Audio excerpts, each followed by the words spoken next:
bueno, pues ahí tienes que las hermanas Cabrera vivían aquí a 2 cuadras.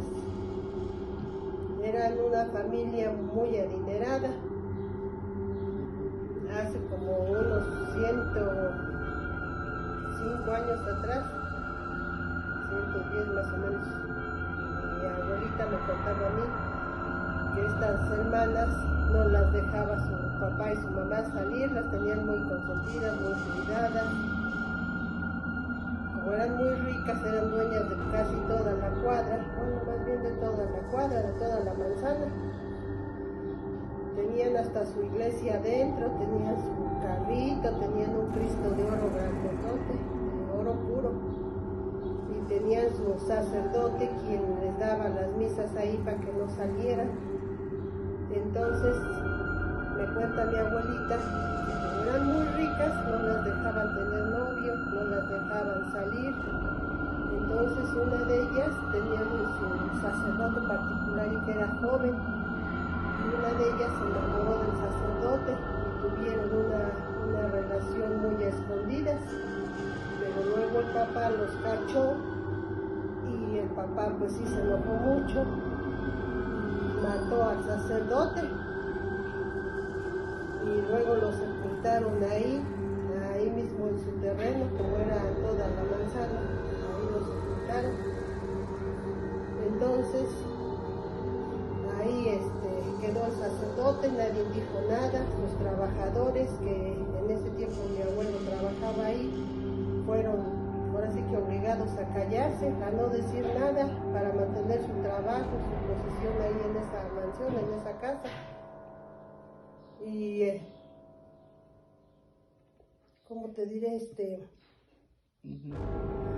Ahí quedó ese misterio, quedó pues ahora sí que ese crimen ahí no salió. Mi abuelo me lo contó muchos años después ya que habían fallecido, ya que habían muerto, ya que se quedó intestada la casa. Como ninguna de las 3 hermanas se casó, murieron y sus mismos trabajadores la sepultaron y todo, pero como quedó intestada la casa, la recogió el gobierno y después se la vendió. La vendió a una persona que pues tuvo dinero, pero para esto el Cristo de oro le dijeron a mi abuelito que les ayudara a embalsamarlo. Le derritieron mucha parafina y bañaron el Cristo en mucha parafina para que no se echara a perder, y enterraron el Cristo de oro ahí en ese terreno, en esa casa, para que no se perdiera nada de lo que ellos tenían. Y como eran unas personas que no querían que nadie les tocara sus cosas y todo su dinero, todo lo enterraron ahí quedó enterrado. Y los trabajadores pues los fueron despidiendo hasta que ya nada más quedó una de las hermanas, y que esa hermana fue la que se quedó con todo, pero ella fue la que pasó a vender todo antes de que se muriera. A quien se lo vendió le dijo que la sepultara, que le iba a dar a menos precio todo el predio, pero pues con la condición que la sepultara.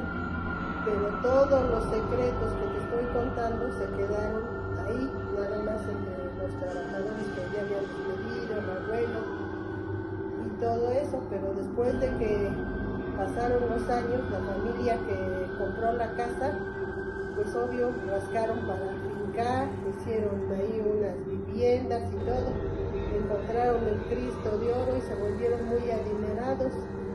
De ahí mismo fueron a comprar de ese dinero con lo que vendieron el Cristo, las cosas que encontraron, compraron en Cuernavaca y en Cuautla, Morelos, y aquí mismo también en Ameca, pero ya más lejos, ahí ya por el Salto. Pero esa familia pues fue de aquí de Ameca y fue un misterio. Y luego ese sacerdote, dice mi abuelo, que espantaba cuando él le tocó vivir ahí, porque todavía vivió algunos años y ahí tuvo a su primer hijo, que fue el tío José y la tía Esperanza, los mayores. Dice que llegaba de noche porque trabajaba ya en ferrocarriles, que una vez que llegó y que tocó y le fue a abrir mi abuelita, dice que entraron, que llevaban una vela porque no había luz, que que en eso, que se alumbra un cuerpo azuloso, así como si fuera pues una especie de neblina azulosa. Y entonces mi abuelito dice que dijo, ay, Ave María Purísima, ¿qué es eso? Porque se veía nomás así como un esqueleto, pero azuloso el cuerpo, dibujado como en neblina. Y que agarró y que mi abuelita le dijo, eso no es bueno, vámonos, vente.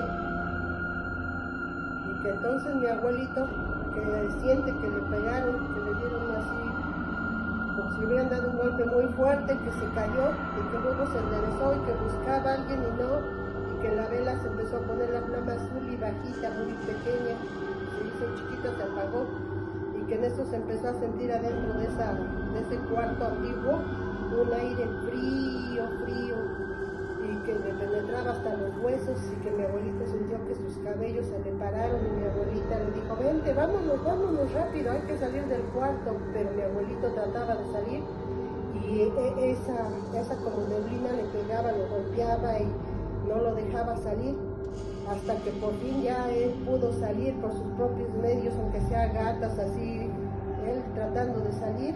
Y que ya los dos caminaron hacia adentro, cruzaron todo un patio muy grande para llegar a los cuartos que les daban permiso de vivir. Entonces, ya al llegar ahí, que el abuelo ya prendieron la otra vela y se fijó, que dice, no, dice, esto no fue bueno, me golpeó la cara, me golpeó en el estómago. Y dice, ¿y te diste cuenta, Beata? Porque mi abuelita se llamaba Beatriz. Entonces le dice mi abuelita, sí, yo me di cuenta. Dice, pero pues no era nada, luchabas contra nada, pero tú te diste cuenta cómo me golpeaba, cómo me tumbaba. Y que dijo mi abuelita, pues sí, pero eso tú sabes bien quién fue, tú sabes bien que esa persona no descansa y no va a descansar en paz, porque pues tú sabes quién es. Dice, tú alcanzaste a ver ya cuando salimos, alcanzaste a ver la sotana, el bulto luminoso era el padre pero sin cabeza, o sea, nada más se veía la sotana al vuelo, sin la cabeza y sin los pies. Entonces mi abuelita me dijo que esa persona que ahí mataron y todo, que pues no podía descansar en paz y por eso hacía eso. Y más como mi abuelito sabía la historia, yo creo que no volvió para que la dijera, porque mi abuelito no podía meterse en problemas, porque pues él ahora sí que era trabajador y dependiente de ahí le daban permiso de vivir.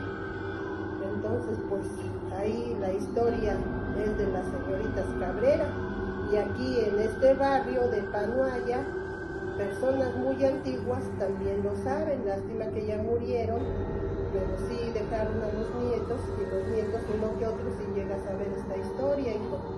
Entonces esa historia está bonita porque pues fue del padre sin cabeza, porque así lo degollaron, lo mataron. Y este relato es una historia que sí fue verídica, nada más que como muchas otras fue callada, porque pues muchas veces las personas dependen de esas personas, el trabajo, en cuestión que les daban alojamiento, vivienda, y pues en ese tiempo no había muchos trabajos, no había mucho, ¿cómo te diré?, mucho de dónde agarrar y cambiarse de ese trabajo. Por eso el abuelo se quedó callado. Pero esa leyenda es originaria de aquí, de Ameca, y es de este barrio de Panuaya. Y ahora ya, como ya pasaron los años, ya no espanta, pero cuando todavía yo era chica y nos mandaban por el pan, cuando pasábamos por ahí sentíamos mucho escalofrío y pasábamos corriendo las tres primas, que es Rocío, Olga y yo. Entonces pasábamos corriendo, nos agarrábamos de la mano y decíamos 1, 2 y 3, corríamos, porque al pasar al frente de esa puerta sentíamos mucho terror, mucho miedo. Y sí, una que otra vez se llegó a presentar esa sombra, porque una vez que yo iba un día de muertos, que íbamos a recoger el pan que nos los hacían ahí por Rosario, cruzó la neblina esa fría, me atravesó mi cuerpo y era un humo como si fuera de un cigarro, pero más espeso. Y yo sentí el frío, pero pues no me dio miedo hasta eso. Dije, ay, qué raro, pero pero aquí quién está fumando, ¿por qué? ¿De dónde sale ese humo? Atravesó la pared, el humo, esa neblina y fría. Entonces ahí pues hay misterio, es un misterio que se quedó sin resolver. Espero les haya gustado este relato corto, pero una vivencia verídica, que fue pues algo que vivieron los abuelos, mis abuelos, y que a mí todavía me tocó un poquito de eso, ver y pasar por ahí, por esa casa. Y pues espero te haya gustado el relato, que sea corto, pero pues es algo verdadero. Sí, muchas gracias.